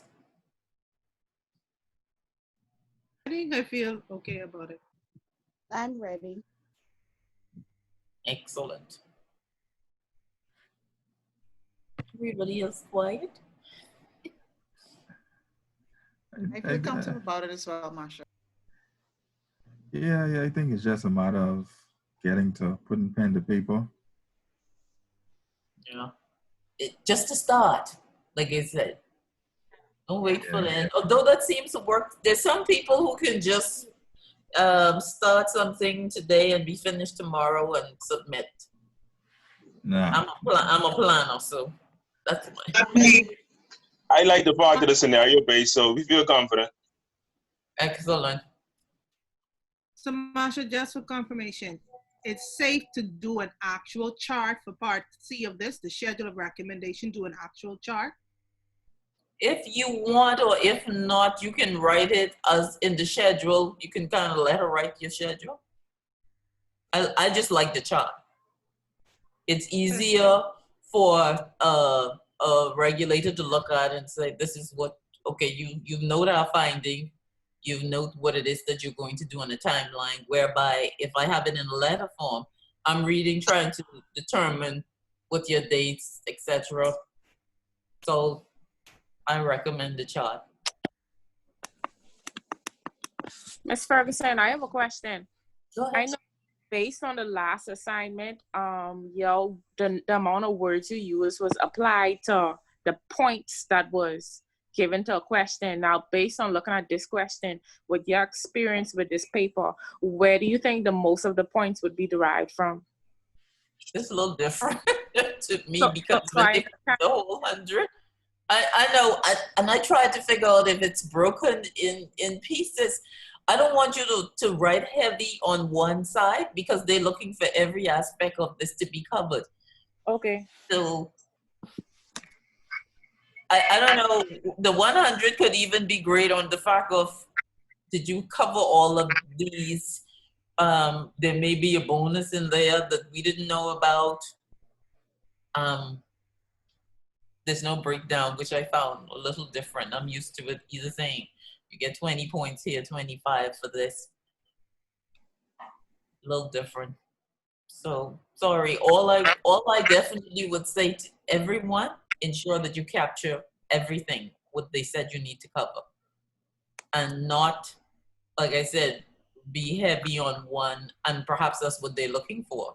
Because if I said the schedule of recommendation is going to be 40 points, then everybody wants to write a lot on that and maybe a few on this, but they want to understand that you got a grasp of everything in order to cover that question. But aim for the 100, and if you get 90, you're happy. Aim high, always remember that.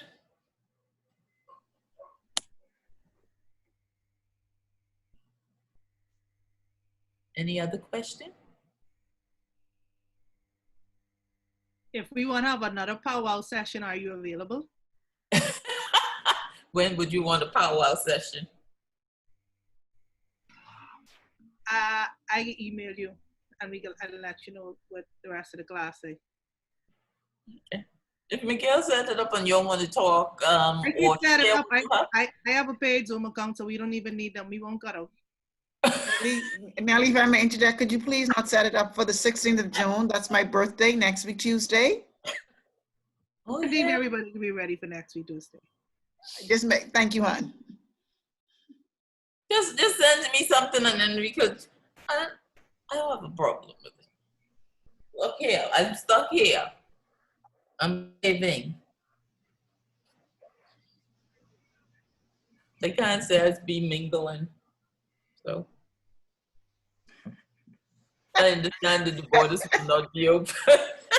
The borders, the flights aren't coming down until the 7th, I think. Yeah. They always say, "Are you staying in?" Like, yeah. I love going to the market on Saturdays, and since this started, I haven't been. I went once in March when I came, and I haven't been back, which is, I was like, everybody just, it's too close and too many people, and I don't want to have to do no COVID test. So. Yeah, those tests look pretty painful. Yeah, I told them I have nosebleed now. I can imagine them with that in there, and I'll be bleeding. Have a nosebleed probably going on all day. That'll be another story. I have to wait to find another way to do it. They have the Man, rapid stop test. being scary, man. That's a walk in the park. You go do it then. I never said I could do it. I say y'all. Please go do it so you can tell us how it feels. Please. I'm not interested in that. That goes up the nose. Where? That look like that even in your eye. Oh Lord. It goes in your nose and go all the way back to your nasal cavity, basically touching your throat through your nose. Ooh, no. Oh no. Wow. Somebody else got to be that guinea pig. It ain't gonna be me. I saw a video of someone doing it, and they actually screamed when it went through. all that just to come back negative. And you You can all still just have, stay home this weekend when the lockdown happens on the weekend. Just stay home. Don't go y'all out. don't have weekend When lockdowns anymore. This the first weekend they lifted First the thing weekend. for this weekend. it over, right? The beach, It over, yeah, but the we COVID still out there. Nobody don't go to the fish fry. The thing about it is history has shown that the second wave is the most deadly because people get so comfortable. overly excited because of the lockdowns ceasing that they go crazy, and then the second wave come in, and then I ain't for that. I'm trying to think now if I'm going to people. Nelly, you couldn't have said it better. It's too late. Y'all didn't see the line to the airport for inter-island travel. Yeah, I saw it. Somebody sent it to me, but then someone inside the airport said that line was before the doors open. The doors weren't open yet. But they said it wasn't bad, and it was a card that you fill out to travel, and persons were able to travel into Ireland. They didn't have to do that test. Were doing boats before they open up the planes, you know. So people was doing inter-island travel for a couple of days now. But no beach. You're still ain't on the beach. Beach opening up this weekend, eh? I hope so. I miss the sun. I can exercise. You always miss what you didn't appreciate before. You suddenly have a lot of appreciation for now. Yes, for sure. Well, I will let you guys go, and thank you if there's no more questions. Ma'am, thank you very much. Thank you very much, Ms. Ferguson. Thank You you. do well. Everyone do well, and like I said, if you have, and it's important, if we set up something and you've already taken a stab at it, that would be awesome. That's my intention for when we set it up. So like once we've already answered the question from our thing, I guess our question would be more structured based on how we chose to answer the question. Sure. Excuse me, Ms. Ferguson, sorry. MarshaF18@gmail.com. Yeah. And Miguel will send these slides to you. That was going to be my next question. Thank you for answering. No problem. I hope we don't have to do Miguel the same way we do him last week. Make sure he send it while we still on. Yeah, we need to do that. Miguel, please send that as soon as possible, please. Sometime tonight. He'll send it. I'll be on him. Don't worry.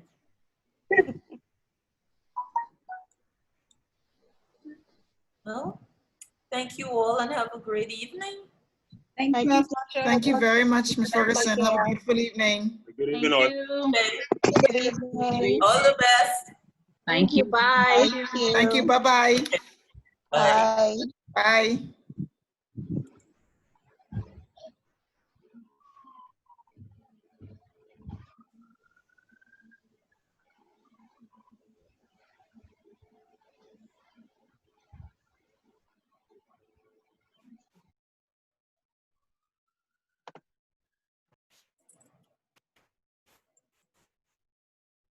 Oh, damn Brad.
Okay, so we get to go, Marsha? Yeah, you check to see that you got the presentation. I emailed it to you. All right.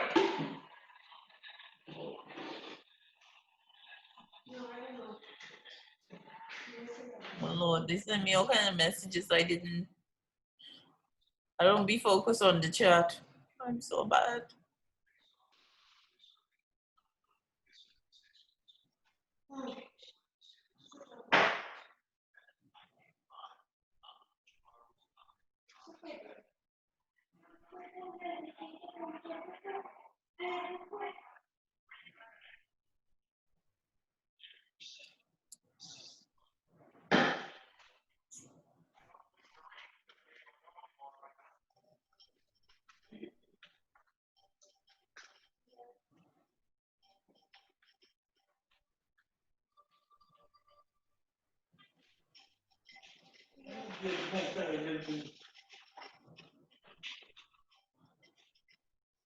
Hey, buddy. Oh, okay, no, thanks. What happened? Maybe can you put it in here? Where is coffee? Oh.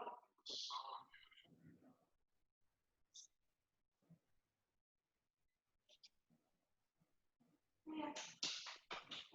I need money. Where's money? Ivy? Sit down.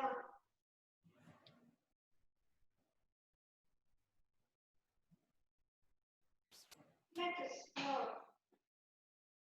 And cocoa soup.